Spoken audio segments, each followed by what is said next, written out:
try to stop freedom from spreading worldwide? I don't think so.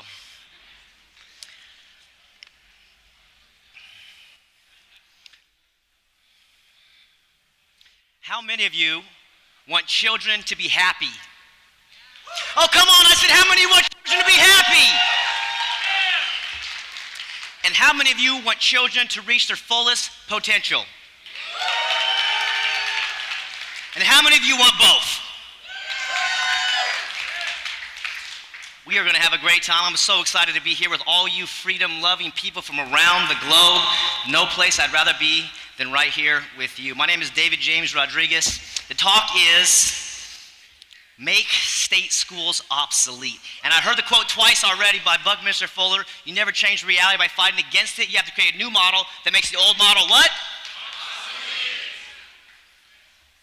First off, I want to acknowledge you because it takes courage, it takes capital for you to be where you are and explore the idea that you own yourself and no one's responsible for your life except you. So the people to your left, the people to your right, why don't we take a look and acknowledge one another right now?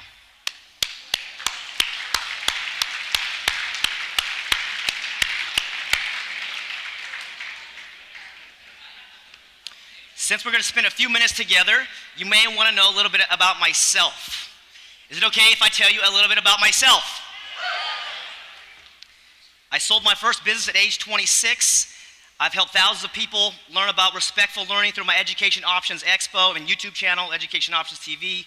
I published The Underground History of American Education by the legendary John Taylor Gatto, forward, coincidentally, by Dr. Ron Paul. I'm the principal of Valor Academy, which is a school that specializes on apprenticeships.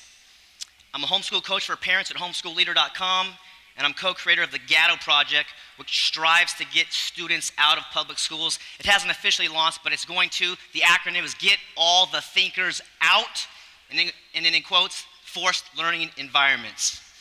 So that's a little bit about me. Let's get back to you.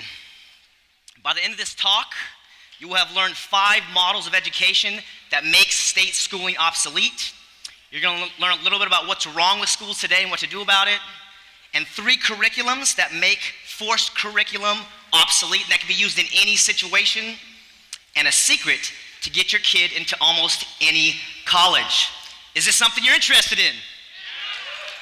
Are you sure? Is this something you're interested in? I get so passionate about the school system because it's been going on for so long, and we're talking about John Taylor Gatto in a minute, but he said, how many more centuries are we going to let this school system go on? And there's a book by what's called School is Dead from 1965, and they're discussing the same issues that we're discussing today, and we're discussing 20 years ago. So, thank you, Dana Martin, for teeing it up for me. Is it time for a revolution in education? Is it time for a revolution in education? I don't know, man. You guys got to bring your energy up, man. This is the real deal right here. So I would like to share a quick story before we get into the actual content. One early morning, there was an old man walking on the shores of the ocean, and he saw a boy running down the beach, and he was throwing something into the water. He was curious, and he walked over, and he says, "Young man, what are you doing over here?"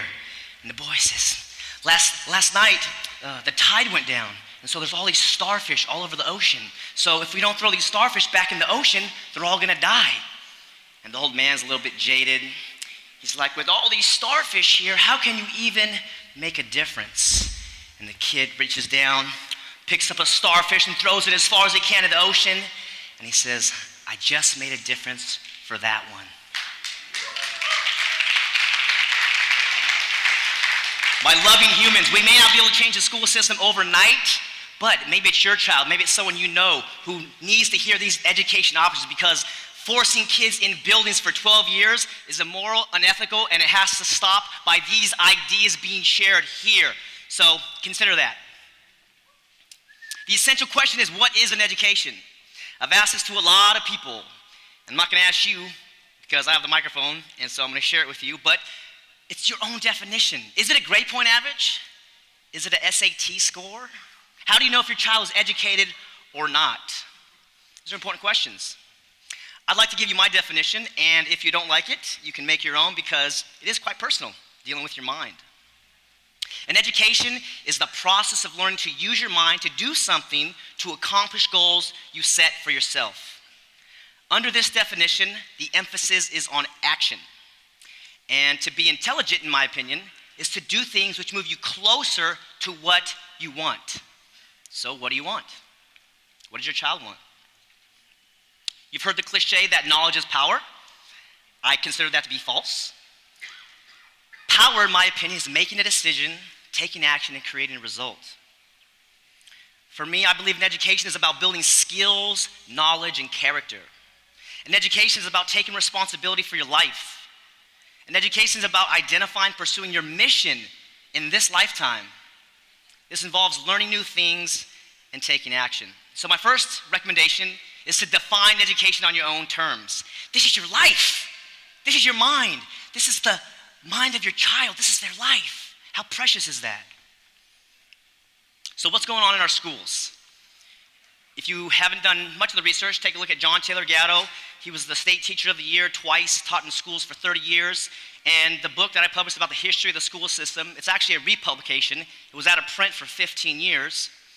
And the essence is that the school system was designed to create obedient workers and soldiers for the military. Johann Fichte, in the 8th address to the German nations, in summary said, we have to have a system that teaches kids to only do what they're told to do, and they can't even imagine doing anything else except what their teacher approves of. What's it based on? Forced attendance, forced curriculum. And Terry kind of stole my thunder a little bit, but there's nothing else that you're forced to actually be in a building for. If you guys don't want to be here, you can leave. If you're in college, you don't want to be there, you can leave. If you're in a career, you don't want to be there, you can leave. If you're in a relationship that's not fulfilling and satisfying, you can leave.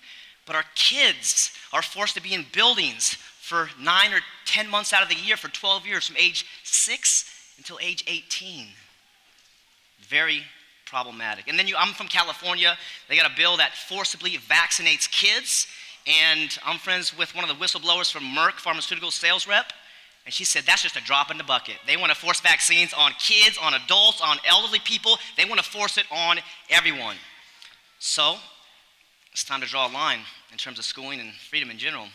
So what can we do about it? First off, if your kid's in the public school system, you want to have an honest conversation with your child about the government monopoly compulsory school system. What could you talk about? Well, grades and these tests don't matter. What matters in the real world, in my experience, is performance and contribution. How many of you have ever made an important decision based on someone's GPA or SAT score? Anybody? Yeah, I'm going to hire you as my accountant, my architect, my engineer. What did you get in high school? What's your GPA? What's your SAT score? No, I'm not going to hire you. Complete false. But that's what they focus on. You got to have a high GPA. That's a successful life. What a lie. It's got to stop. How many of you have made important decisions in your life based on your beliefs, values, and desires? Right? What do you make decisions on, right? Yeah, that's all right. The future of learning, in my opinion, will include the options where people engage in voluntary learning, not mandatory. So let's get into some real solutions. If you're ready, say, I'm ready. Ready. Thank you. The first model is called democratic schooling. This was designed by A.S. Neal 90 years ago in the UK. It's focused on self-directed learning, no compulsory attendance, no compulsory classes. This is what happens. Your kid goes to the school, they say, here's a menu of classes. Check off what you want to take. If you don't, there's 10 acres in the backyard. There's a bike ramp in the front. There's musical instruments in the barn. Be free. And it's been going on for 90 years. There's a movie on YouTube for free. I recommend you watch it called Summerhill 2008. Every time I watch it, I cry. Because I'm like, I knew something was wrong with the school system. And this option exists. Model number 2 is called Agile Learning Centers. They've been around for 5 years. They got 6 locations. And by the way, these are all unsolicited. Nobody paid me to talk about these. These are ones that I've done my research on and interviewed them. They've come to my expo and have spoken. So Agile Learning Centers has 6 locations. It has a young founder. They're looking to open locations worldwide, so reach out to him. What's Agile learning about? Well, they get the term Agile from the IT world. And so let's say we're doing a project. It's a 24-month project, but IT is a fast-moving industry, isn't it? So let's say a 24-month project could be brought down to 18 months, then they have to shift. They gotta be flexible, they gotta be agile. And so I can't sum it up in the model, but what they do every day and every week, they have 4 columns. And they have what's possible, what am I doing next, what am I doing now, and what have I achieved? So when they complete something, they put it in the achieve column, and what they're doing now, what's next, and what's possible for that day and for that week. So at the end of the day, at the end of the week, they have a list of achievements and accomplishments that they actually have self-selected and have documented. Not grades and not tests, but projects and things that interest them. Model number 3 is the North Star Teen Center. This has been around for 20 years, 13 locations. They're also looking for people to help them open up centers. Now, this isn't so much of a school, it's a learning center, really focused on teenagers. And if you want to take one of the classes, you can take them. If you want to take all the classes, you can take that. If you just want to get some guidance and maybe go into community college, you can do that as well. And it's similar to what I do with my Valor Academy. They can give you a high school diploma at age 12, 13, 14, 15. You go to community college and start getting on with your life. The 4th model is homeschooling. Homeschooling, in my view, is a lifestyle. It's a way of being. And some people think of it as, let's say, school at home. Like I gotta take language arts and science and math and all these things and bring that into my living room. And that's probably better than the state forced schooling system, but learning is not compartmentalized. Learning is holistic. So what I say is you harness the interest of your child. Find out what excites them, what makes them feel alive. And around that, I can show you, or I'll share a little bit with you now, build a curriculum around that. Skateboarding, music, science, whatever it is, plants, there's math, reading, and writing, and all those things. And the word curriculum comes from the Latin root meaning to run a course, like a path. So, just like your thumbprint is very unique, your path in this lifetime is very unique. Who has the right to tell you what your path will be? I don't think anybody. There's also a good curriculum. You might have heard of ronpaulcurriculum.com about freedom, liberty. And there's a bonus. I have a free Facebook group called homeschoolleader.com. I just get free content about training peaceful parents to homeschool with success. You can check that out if you want. Okay, the first curriculum for homeschooling, which I recommend, is something I coined, I think, called the world as the classroom, where anything you can learn from and anybody you can learn from can be your teacher. Doesn't determine on your credentials or age or anything like that. If I'm learning from you, if your child's learning from something or somebody, that can be their teacher. So we are learning here, aren't we? Yeah. And it's lifelong, right? It's beautiful. So let me give you an example. What if your 12-year-old son or daughter interviewed a 60-year-old person, just some random 60-year-old person, and asked them a few questions, the 12-year-old to the 60-year-old? How do you spend your day? What do you want in life? What lessons could you share with me? How much wisdom does a 6-year-old have that could share with a 12-year-old who genuinely wants to learn? So much, I think, and that 6-year-old can be a teacher for those few minutes. Now, Dana mentioned it, and I love it also, unschooling. I consider this the fastest subset of homeschooling, and for me, I like to have a more precise description. I call it self-directed learning, right? Because unschooling means not schooling, as she said, and that's beautiful and wonderful. And as Mother Teresa said, she said, you'll never catch me at an anti-war rally, but if you have a pro-peace rally, I'll be the first one there. Because it's all about words, it's all about language in the psyche of the citizens and humans worldwide. So homeschooling also, you can do online learning. There's sites like Udacity, Creative Live, Coursera, Udemy, and you can learn all the important things that schools aren't even teaching anyways to earn a livelihood, to be satisfied, to pursue your passion. These things exist right now. The second curriculum is called the question curriculum. And the purpose of this curriculum is to encourage and then celebrate the asking of good questions, because all knowledge is just an answer to a question. So you don't have to know the answer. Let's say if your child asks you a question, you can just say, I don't know. It's fine not to know, right? The more you learn, the more you realize there is to learn, right? Socrates said one thing. He said he knows one thing. He says, I know one thing, and it's that I know nothing. The wisest man in the world, they consider him to be. This short poem by Rudyard Kipling I really love. I know 6 honest serving men. They taught me all I knew. Their names are what and why and when and how and where and who. So 3 basic questions if your student child is going to start a new topic. What do I already know about this topic? Write that down. What do you already know? You have a base knowledge already. What can I read or listen to? List that. Who can I ask? Who can I interview? Who can I learn from? The 3rd curriculum, which you're going to implement anywhere, the action curriculum. The purpose of this curriculum is to help develop the action-taking muscles in your student. And the reason I created this one is because I went to public school, right? And I spent 12 years there and 5 years with a business degree, and it didn't help me much, but I learned some habits that hinder me. And one of them is I don't like to fail. How many of you do not like to fail? How many of you love to fail? You guys are the smart people right there. So you want to help your young person learn to take action, because only 2 things can happen if they take action. Either there's a favorable result or there's an unfavorable result. So if it's favorable, what do? Keep doing it. Get better, improve. If it's unfavorable, then change, modify, be agile, and you can learn from that too. But it doesn't mean anything. It doesn't mean bad or good. It just is a result. The 5th model is what is relevant for my school, Valor Academy. It's called the Apprenticeship Model. And this model's been around since the beginning of time. And the essence is you have somebody who's a newbie at a situation, and you have an expert, and you connect them. And so one of the tips I'll give you right now is that if they volunteer for that mentor, for that expert, it makes it a win-win situation.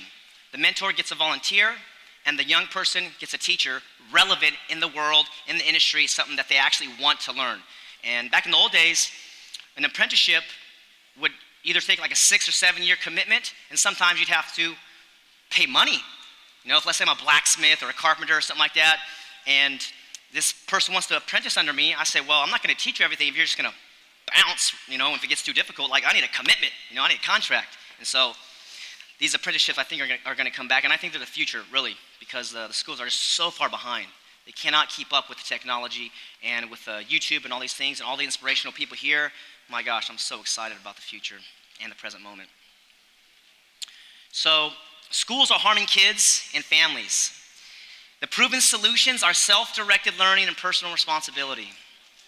And some of you may want to learn how to implement these kinds of solutions, because education is the key to success, and we know that. But politicians use these funny words like quality education, and then they don't define what that is, because they don't even know what that is. They're just trying to get a paycheck. They're just trying to get a pension. They don't know what's going on as well. So I'd like to share with you a couple minutes for some people who'd like to work with me potentially, because we have programs running in our minds, right? Like our mind's like a computer, right? We download information. People say things to us, our mom or church or whoever we respect in our life, and these programs are running, right? We got this voice in our head. And for those people that have maybe a little bit of doubt about that, see what the voice is saying right now.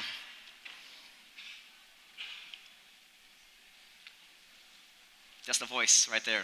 He's like, man, it's taking forever. What's going on here?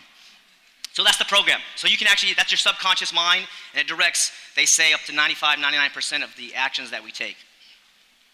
So I do have an invitation for some people who'd like to work with me, and I'd like to tell you about it. Would it be okay if I told you and gave an invitation for some people who'd like to work with me? Yes? Thank you. Thank you. Thank you very much. The most valuable service I offer is called the Education Success Plan. And in that plan, you and your child will learn the secret methods of how to find apprenticeships. I can find an apprenticeship in any town that you live in, whether you have 500 people or 500,000 people. I'm going to teach you how to build a portfolio of achievement, not grades and not test scores. I'm going to teach you how to get accepted into almost any university, and you'll get 3 hours of one-on-one coaching time with me. It's a guided program to help you build a personalized strategy with your student. Now, do you know what the average college debt is for people in the United States? Do you know? 10,000, 20, right? 100 over here. 30,000, 37,000 in debt. How many of you went to college? How many of you think it was a waste of time and money? How many of you made good relationships in college? Yeah, that's what I got. I got like 5 good buddies I met in college for 5 years. Probably cost 50 grand. So my program, I value it at $3,000. And for the people that join me, I'm going to give you the free book, and I'm going to give you access to the apprenticeships, but I really want to work with you. And I've done a lot of coaching for free, and it takes up time. It takes me away from other projects. I really want to work with mothers and fathers and aunts and uncles and grandparents, working with kids, because I believe I can help you break through and actually give them an education for almost free. So I'm giving you a 60% discount. It's only $1,000. It's the Anarchapulco discount, and it's not available for any watching the video unless you're live streaming. It's only available, you should see it in the next like 3-4 days. So how much is a child's education worth? If education is the key to success, and success is something that many of us are pursuing, and we can talk about the definition of success at a later date, but isn't that like happiness and fulfillment, achievement, excitement, love, these types of things? How much is that worth? Will the government schools provide your child with a good education? I don't think so. If somebody would have told me, I remember I was in the 8th grade, and I was in my gown, I was wearing my cap, and I was in line, and I was about to graduate, walk across the stage, and they're like, congratulations, you're gonna graduate 8th grade. I was like, I got 4 more years of this crap, man. I'm not happy at all. Like, I'm sad, like I'd rather be home playing some basketball or something. I don't want to be here. If they would have told me, hey, you're 14, I can give you a high school diploma right now, you can go to community college, you can go work with a mentor in woodworking or something of interest, I'd have been like, I am out of here. But the challenge is that mom and dad's thinking is old too, right? Mom and dad believe in it. And my grandfather told me when I was 21 in college, about to drop out, he said, Dave, the biggest regret in my entire life is like I never got a college education. He told me that when he was 91. I was like, whoa, that's your biggest regret? I better just stick to it for 2 more years and get it done. I did graduate, and he showed up to my graduation with his hair slicked back, 93 years old, and his tie, and like that was one reason I was happy, because I got to see him be happy. But in terms of like economic value and fulfillment and good use of my time, I was not satisfied. So let me finish up with a story. There was once a dad who was busy, and his 5-year-old son would come up to him, Daddy, play with me, come on. I can't, I'm busy, son. Please, Daddy. So the father, he was getting annoyed, and he decided to distract his son with a little puzzle. And so he grabbed a newspaper, and there's a picture of the world on the newspaper. So the dad rips up this piece of paper and gives it to him, and gives him tape, and says, go put this puzzle back together. Go put the world back together. 10 minutes later, the son brings the newspaper back to his father, all taped up, and the world's all together on this newspaper. All done, Daddy! The father was shocked. Wow. How did you put the world back together so quickly? The boy said, there was a picture of a man on the other side of the world. And when I put the man together, the world got put together.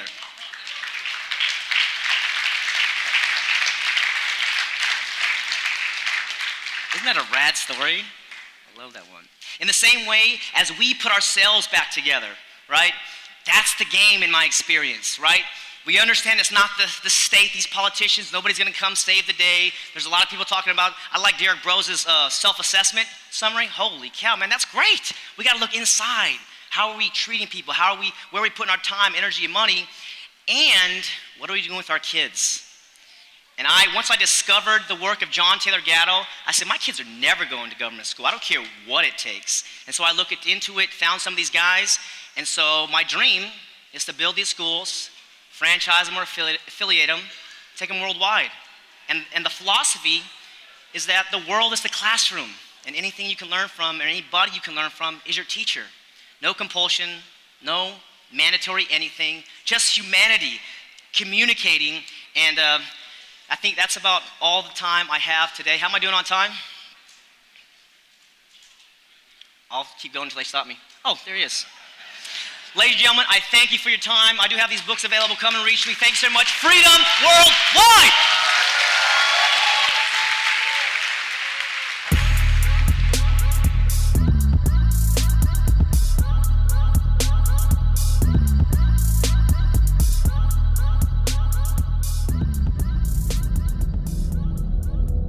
There was an idea.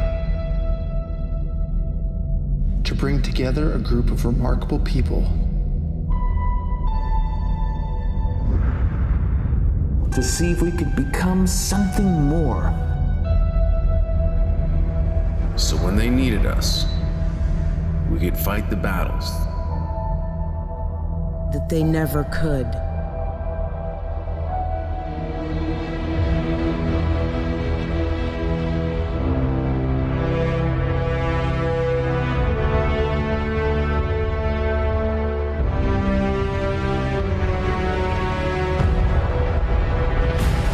In time, the state will know what it's like to lose.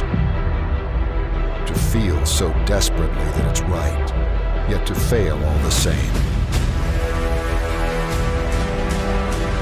Dread it. Run from it. Freedom still arrives.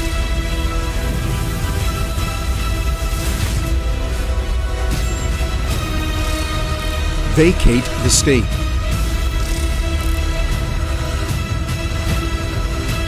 Engage all the speakers and get this man a microphone.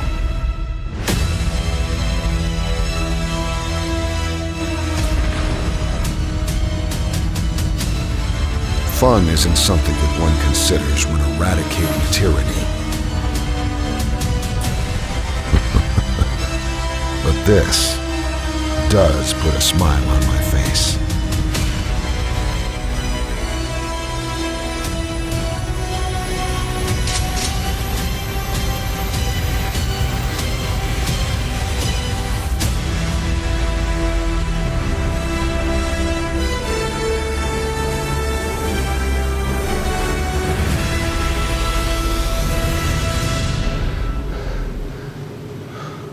Who the hell are you guys?